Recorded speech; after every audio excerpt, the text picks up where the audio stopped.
안녕하십니까. 오늘은 부조와 선지자 제15장 이삭의 결혼입니다. 이 제목으로 창세기 24장을 함께 살펴보게 되겠습니다. 성경에 기록되어 있는 여러 인물들, 등장인물들의 결혼 이야기 중에 몇 가지 모델이 있습니다. 첫 번째가 이삭과 리브가 모델이죠. 두 번째가 야곱과 라헬 모델입니다. 세 번째가 에서와 헷 여인들의 모델이고요. 네 번째가 삼손과 데릴라 모델이고, 다섯 번째가 암논과 그 여동생 다말의 그 모델입니다. 이 모델들 가만히 성경에 살펴보게 되면 다 문제가 있죠. 거꾸로 이야기하면 암논과 다말의 이야기, 그야말로 정력의 그 희생 이야기 아닙니까? 또 이 삼손과 데릴라 이야기, 내가 좋으니까 내 마음대로 하게 해주세요. 삼손의 대표적인 이야기입니다. 그 다음에 에서와 헷 여인들의 이야기, 자기가 부모들에게 마음에 안 들자 또 다른 사람하고 결혼하고 이제 이런 모습이죠. 야곱과 라헬 이야기는 연애 결혼의 아주 대표적인 사례죠. 이삭과 리브가 이 결혼은 요즘 젊은이들은 어떻게 들으실지 모르겠습니다만은 어른들에 의해, 부모에 의해 결정된 중매 결혼입니다. 요즘 젊은이들에게 중매 결혼하라 그러면 이게 무슨 소리냐고 할지 모르겠습니다. 근데 그 말을 어른들의 지도를 따라 이렇게 표현하면 좀 귀담아 들릴까요? 여하튼 이 이삭의 결혼은 아브라함의 결정에 의해 시작이 됩니다.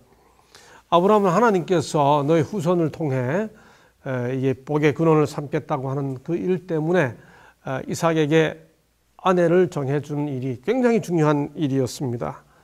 이삭이 결혼할 때가 되었으므로 그가 그 미션을 수행할 한 사람을 택하죠. 분명히 창세기 24장은 이삭의 결혼장인데 그 이야기의 등장인물은 저 끝에 가서 이삭이 리브가를 만나는 마지막 부분에 잠깐 나오고, 이 이삭이 결혼하게 하는 과정을 이루는 그 미션을 수행하는 이 아브라함의 종 이야기가 클로즈업 되어 있습니다. 먼저 아브라함은 이삭의 아내를 정하기 위해, 그의 며느리죠, 정하기 위해 한 가지 원칙을 정합니다.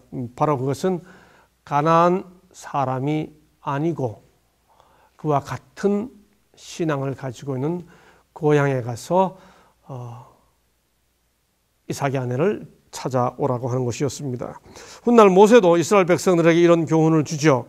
신명기 7장 3절 4절, 그들과 혼인하지 말지니 내 딸들을 그 아들에게 주지 말 것이요 그 딸로 내 며느리를 삼지 말 것은 그가 내 아들을 유혹하여 그로 여호와를 떠나고 다른 신들을 섬기게 함으로 여호와께서 너희를 진노하사 갑자기 너희를 멸하실 것입니다. 그런 말씀을 하셨습니다. 종종 이 믿지 않는 그 여자친구 혹은 남자친구 때문에 와의 교제 때문에 고민하는 젊은이들이 종종 상담을 합니다. 교수님 혹은 목사님, 그렇게 해서 한 영혼 또 구원할 수 있는 것 아닙니까? 이렇게 이야기하죠. 여러분, 우리가 선교의 이름으로 모두를 만날 수 있습니다만, 선교의 이름으로도, 선교의 목적으로도 손을 잡지 않아야 된다고 선을 긋는 부분이 결혼입니다. 믿지 않는 자와 멍에를 같이 하지 말라 하는 말씀이 바로 그 결혼에 적용되죠. 정말 결혼할 수밖에 없는 상황일 때 정말 기도해야 합니다. 그럴 때마다 제가 가끔씩 들려주는 예화가 있습니다. 우리 생활관이기 때문에 2층 침대가 있어요. 그러면 2층 침대 2층에 올라가라 그럽니다. 그리고 아래층에 친구 하나 놓고 손을 잡으라 그럽니다. 그리고 끌어올리라 그럽니다. 당연히 끌려 내려가죠. 바로 그거다. 이 아래에 있는 사람을 끌어올리는 게 얼마나 힘들지 아냐. 틀림없이 그렇게 결혼하게 되면 네가 그 사람을 끌어올리기보다 네가 끌려 내려갈 가능성이 더 높다. 제가 예를 들어서 가끔 이야기합니다. 그런 맥락에서 아브라함이 이제 이삭의 아내를 가나안 사람 중에서 택하지 않기로 한 거죠. 아브라함은 이 이삭의 아내를 구해오는 이 일을 수행할 사람으로 아주 경험 많고 나이 많은 그의 종 택합니다. 여기에는 이름이 없습니다만은 거의 모든 주석가들이 그가 바로 엘리에셀이라고 생각을 하죠. 아브라함은 엘리에셀을 이렇게 파송하면서 이렇게 미션을 줍니다. 창세기 24장 7절에 보면 하늘의 하나님 여호와께서 나를 내 아버지의 집과 내 본토에서 떠나게 하시고 내게 말씀하시며 내게 맹세하여 이르시기를 이 땅을 내 씨에게 주리라 하셨으니 그가 그 사자를 내 앞서 보내실지라 내가 거기서 내 아들을 위하여 아내를 택할지니라. 하나님의 약속에 근거해서 그 미션을 이 엘리에셀에게 이 종에게 부여한 것입니다. 자, 아까도 말씀드린 것처럼 창세기 24장은 분명히 이삭의 결혼장인데 그 이삭의 결혼을 이루어가는 이 아브라함의 종이 클로즈업 되어 있습니다. 정말 멋지게 이 미션을 수행하죠. 사실 이 종이 이 미션을 수행하기 위해서 받은 정보는 지극히 제한되어 있습니다. 엘리에셀은 아브라함의 명령을 따라 그 사명을 수행하기 위해 가죠. 요즘 말로 표현해 보겠습니다. 사진 한 장 없습니다. 그냥 맨손으로 신부를 구하러 가는 겁니다. 아브라함은 심지어 아예 이삭도 데리고 가지 말라고 그랬습니다. 그래서 그저 정말 하나님께서 함께 하시기를 구하는 마음으로 이 종이 그 사명을 수행할 수밖에 없습니다. 엘리에셀은 약대 10필과 많은 예물을 준비하고 메소포타미아 나홀성에 이릅니다. 가나안에서 그곳까지는 약 800km, 2000리가 넘습니다. 그의 여행은 그렇다면 대략 한 달 넘게 걸렸을 겁니다. 그런데 창세기 24장을 보면 그는 그곳에 도착하자마자 기도하죠. 요즘 말로 바꿔보겠습니다. 그는 동사무실을 찾아가지 않았습니다. 주민등록증을 연락하면서 그 성에 아브라함의 친족 중에 결혼 나이 혼기에 찬 처녀가 있는지 명단 확인도 하지 않았습니다. 그가 가장 먼저 한 일은 기도하는 것이었습니다. 사실 그는 아브라함의 전체 재산을 관리하고 있던 종이기 때문에 굉장히 경험이 많습니다. 나름대로 이런저런 경험의 지혜가 많을 겁니다. 그런데 그런 경험의 지혜를 활용하기 전에 먼저 기도합니다. 기도하는 사람, 아브라함의 종. 미션을 수행하기 위한 첫 번째 태도를 이 종에게서 배울 수 있죠. 그는 그때 이렇게 기도합니다. 13절로 14절이죠.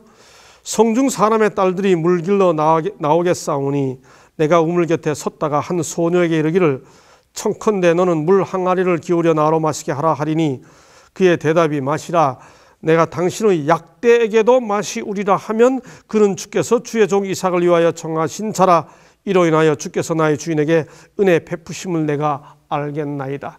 기도가 굉장히 구체적이죠. 여러분 어느 해 연초에 아내가 식구들을 모아놓고 우리 식구들이 다 드나드는 제일 가까운 곳에 노트 한 권을 준비할 터이니 다들 기도하거든 그 기도 내용을 여기다 적으라. 그런 미션을 아내가 우리 가족에게 주었습니다. 그해 우리는 들락날락하면서 기도하고 싶은 내용들을 그 노트에 적었습니다. 그리고 한 해가 마치는 연말에 그 기도 노트를 갖다 놓고 한번 기도가 어떻게 응답되었는지를 확인했습니다. 우리 모두가 깜짝 놀랐습니다. 많은 기도들이 응답되어 있음을 확인했습니다. 우리가 기도 응답이 없다고 생각하는 것은 기도를 드리고도 무슨 기도를 드렸는지 기억하지 못하기 때문일 때가 참 많습니다. 왜 그럴까요? 기도가 구체적이지 않기 때문이지요. 아주 구체적인 기도, 정말 친구에게 하듯이 주님, 나 기분 나쁜데 기분 좀 좋게 해주세요. 이런 기도 드릴 수 있는 거죠. 이 아브라함의 종이 기도를 드릴 때 굉장히 구체적인 기도를 드렸습니다. 물 길러 나오는 성중 사람의 딸 중에 한 소녀에게 물을 달라고 할 터인데 그가 물을 줄 뿐만 아니라 물 주고 또 약대들에게도 물 먹이겠습니다 하거든 이 소녀는 하나님이 기도를 응답해 준 소녀로 하겠다라는 기도를 드린 것입니다. 이 모습에서 또 배울 수 있는 건 뭔가요? 이 종이 자기 마음에 드는 여자를 고르겠다는 게 아니라 자기 경험에 근거해서 판단해서 여자를 고르겠다는 것이 아니라 하나님이 허락하시는, 하나님이 섭리하시는 여성을 고르겠다고 하는 태도를 보이고 있는 것이죠. 역시 하나님께로부터 다양한 미션을 부여받은 주의 종들이 참으로 배워야 할 교훈이라고 생각합니다. 그의 기도가 응답되었습니다. 그가 기도를 채 마치지도 않아서 리브가가 물 항아리를 어깨에 메고, 이게 중동의 습관입니다. 머리에 이고가 아니고요, 어깨에 메고 나와서 이 종이 기도한 대로 행동하는 것입니다. 네, 그러자 이 종이 그렇게 하나님께 기도를 드리죠. 나의 주인 아브라함의 하나님을 찬송하나이다. 참 침착합니다. 나의 주인 아브라함의 하나님을 찬송하나이다. 예, 이 종은 리브가의 집으로 갑니다. 리브가의 오빠 라반이 아브라함의 종과 그 일행을 따뜻하게 영접하고 환대해 주죠. 아브라함의 종이 굉장히 시장합니다. 그런데 상을 베풀어 주자, 이때 이 종이 하는 말을 들어보시기 바랍니다. 33절로 34절.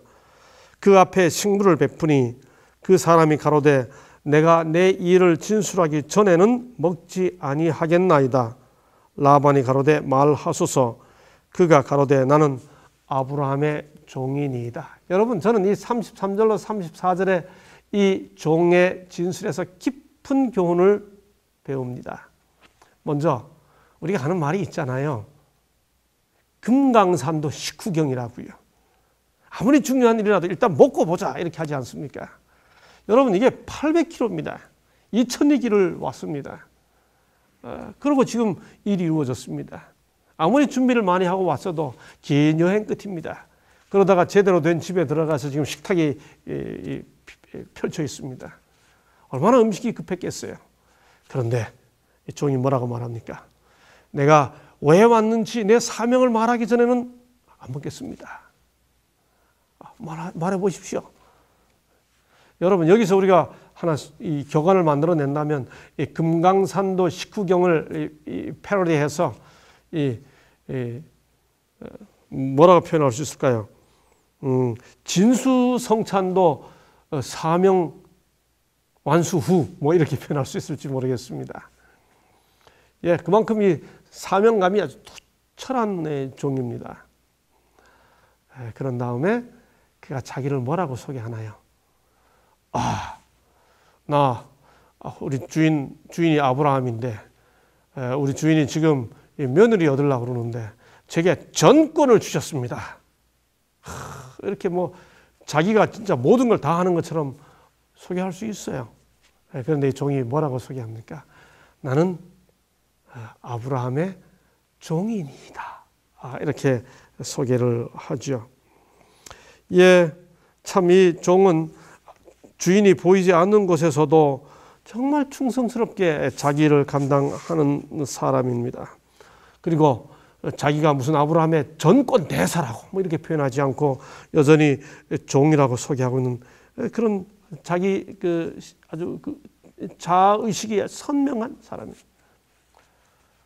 여기 깊은 교훈을 배우죠. 우리가 다 하나님의 종이라고 이렇게 말하지 않습니까? 근데 때때로 우리가 이 하나님의 일을 하면서 우리가 하나님의 종이라는 의식을 잊어버리고 굉장한 무슨 특권을 가진 그런 의식으로 우리가 종종 이렇게 착각하고 있지 않은지 모르겠습니다.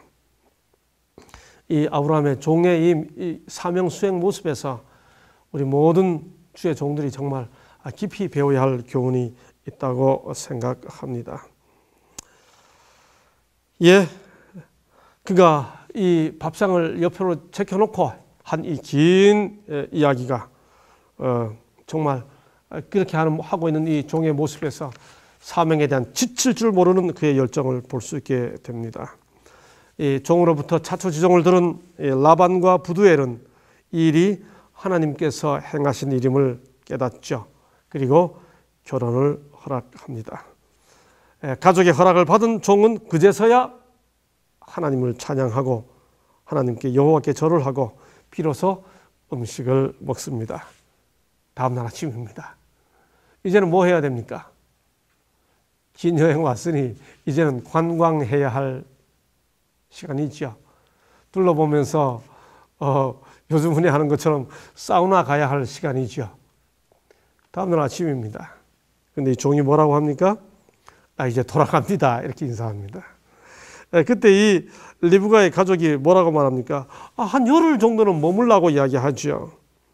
네, 이 종도 일이 성취되었기 때문에 뭐 며칠간 머물고 또 대접도 받고 뭐 주변 관광도 하고 뭐 그렇게 할 수 있습니다. 그러나 그는 이렇게 말합니다. 나를 만류치 마소서. 여호와께서 내게 형통한 길을 주셨으니 나를 보내어 내 주인에게로 돌아가게 하소서. 정말 오직 사명, 이 엘리에셀의 이 아브라함의 종, 이 엘리에셀의 그 스피릿, 그야말로 오직 사명입니다. 미션 수행, 그것만이 이 종의 관심사입니다. 그 사명 다 완수할 때까지 100% 완수할 때까지 다른 거 돌아보지 않겠다는 그런 마음을 가진 사람입니다. 정말 믿음의 사람이죠. 부조와 선지자 178쪽을 보면 바로 이 종이 엘리에셀이라고 밝혀주고 있습니다. 이 엘리에셀이라고 하는 이 판단은 여러 문맥상 정말 타당한 판단입니다. 그런데 여기서 또 하나 배울 게 있죠. 여하튼 창세기 24장에는 끝까지 이 종의 이름이 언급되어 있지 않습니다.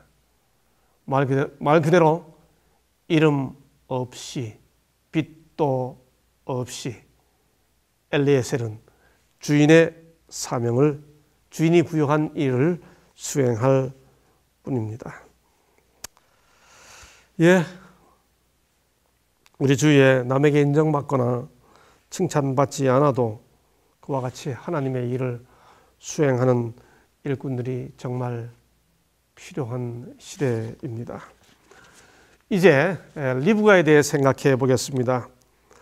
그녀는 참으로 아름다운 여인이었습니다.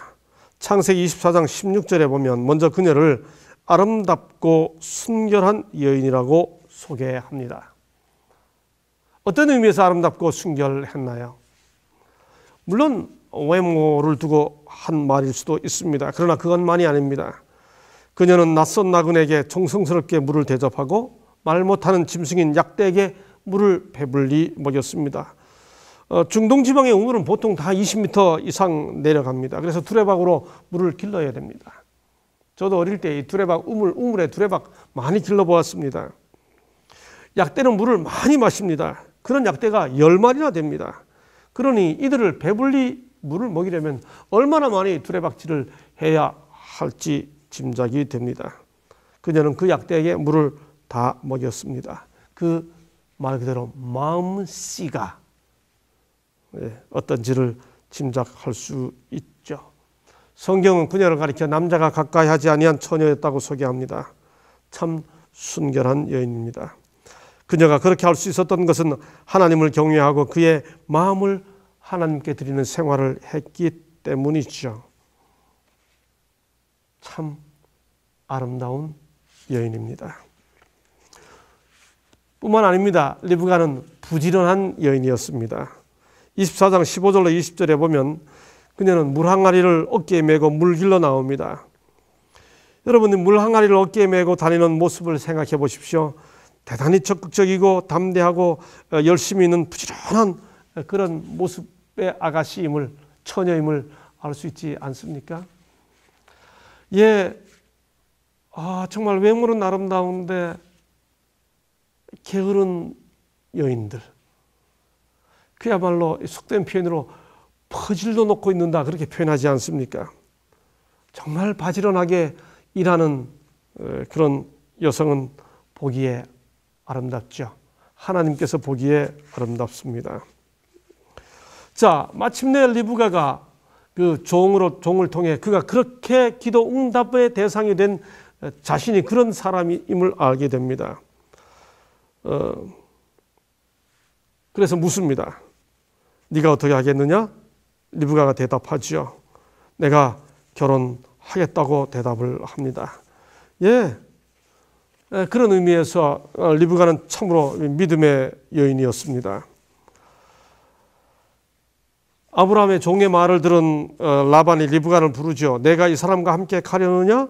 58절에 보니까 리브가가 가겠습니다. 대답합니다. 주저하지 않고 결단을 하죠. 믿음의 결단입니다. 리브가는 아름다운 여인이었습니다. 리브가는 부지런한 여인이었습니다. 리브가는 믿음 있는 결단의 여인이었습니다. 종의 이야기를 듣고 그 모든 일이 하나님께로부터 말미암았음을 알고 바로 결정한 것이죠. 어쩌면 그런 결정이 훗날 우리 주님의 모친 마리아의 결정과 비견될 수 있을지 모르겠습니다. 이 결정을 들은 오빠 라반이 우리 누이여 너는 천만인의 어미가 될지어다 내 시로 그 원수의 성문을 얻게 할지어다 60절입니다. 라고 축복을 하죠. 바로 이 축복은 하나님께서 아브라함을 통해 천하 만민을 축복하겠다고 하신 약속에 근거한 축복입니다. 천만인의 어미. 바로 그 축복의 결실이 이어져서 마침내 우리 주님이 그 리브가의 후손으로 이 땅에 탄생하지 않습니까? 드디어 리브가가 종을 따라서 떠납니다. 그리고 마침내 이삭과 리브가가 만납니다. 이삭이 저물 때 들에 나가 묵상을 하고 있었습니다. 그는 생각이 깊고 기도하는 사람이었습니다. 그때 종과 리브가가 다가옵니다. 종이 있었던 일을 다 이삭에게 고하죠. 이삭은 리브가를 맞아서 성경에 보면 사라의 장막으로 들여 아내를 삼고 사랑했다고 기록하고 있습니다. 66절로 67절입니다. 이삭이 리브가를 인도하여 모친 사라의 장막으로 들이고 그를 취하여 아내를 삼고 사랑하였으니 이삭이 모친 상사 어머니를 잃고 난 이후에 위로를 얻었더라. 어머니의 빈자리를 채워준 사랑한 여인 리브가, 그것이 이삭의 아내 리브가였습니다. 그는 어머니를 얻은 것 같은 위로를 얻었습니다. 이 창세기 24장에 기록되어 있는 이삭의 결혼에서 우리는 다음 같은 요소를 보게 됩니다. 이 아름다운 결혼은 첫째, 아버지 아브라함의 신앙 원칙, 둘째, 이삭 본인의 간절한 기도, 셋째, 한 종의 충성스러운 봉사, 중매하는 사람의 기도. 이 봉사가 섬세하게 어우러져서 만들어진 아름다운 작품, 바로 그것이 이삭의 결혼이었습니다. 오늘 사랑하는 우리 젊은이들의 결혼이 이렇게 부모들의 신앙 원칙과 본인들의 간절한 준비와 기도, 그리고 가운데서 연결해주는 어른들의 충성스러운 권고 그리고 기도 등등이 함께 어우러져 행복한 결혼으로 이어지게 되었으면 참 좋겠습니다. 오늘은 여기까지 하겠습니다. 감사합니다.